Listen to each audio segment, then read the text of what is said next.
ಓಂ ಶ್ರೀ ಗುರು ಬಸವಲಿಂಗಾಯ ನಮಃ.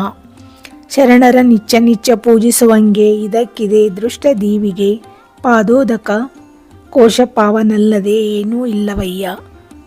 ಮಜ್ಜನ ಕೆರೆಯುವುದು ಲಿಂಗ, ಅದು ಲಿಂಗ ಕರಸ್ಥಲದ ದಿವ್ಯ ಗುರುಚರಣ ಭಾಷಾ ಪಾತ್ರ ಶಿವಕರದಲ್ಲಿ ಸತ್ಯದಿಂದ ನಡೆವಂಗೆ ನಿತ್ಯ ನೇಮವಾಗಿ ಸಲ್ಲಿಸುವನಲ್ಲದೆ ಹುಶಿವಂಗೆ ಮಡಲ ಕೆಚ್ಚಾಗಿ ಸುಡುವ ಲಿಂಗವ ಪೂಜಿಸಿ ಮರಳಿ ಅನ್ನಕ್ಕೆರೆಗಿದಡೆ ಕೂಡಲ ಸಂಗಮ ದೇವನವರ ಹಲ್ಲ ಕಳೆವ.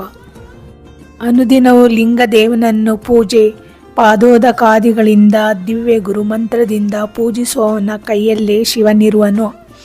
ಸತ್ಯಶುದ್ಧಿಯಿಂದ ನಡೆಯುವಲ್ಲಿ ಹಿತಮಿತವಾಗಿಯೂ ಅಸತ್ಯದವನಿಗೆ ಸೆರಗಿನಲ್ಲಿ ಕಟ್ಟಿಕೊಂಡ ಬೆಂಕಿಯಾಗಿಯೂ ಪರಿಣಮಿಸುವನ ಶಿವಲಿಂಗ ಪೂಜಿಸಿ ತಿರುಗಿ ಬೇರೆ ದೇವರಿಗೆರಗಿದರೆ ಕೂಡಲ ಸಂಗಮ ದೇವನು ಅಂಥವರ ಹಲ್ಲು ಕಿತ್ತು ಬಿಡುತ್ತಾನೆ.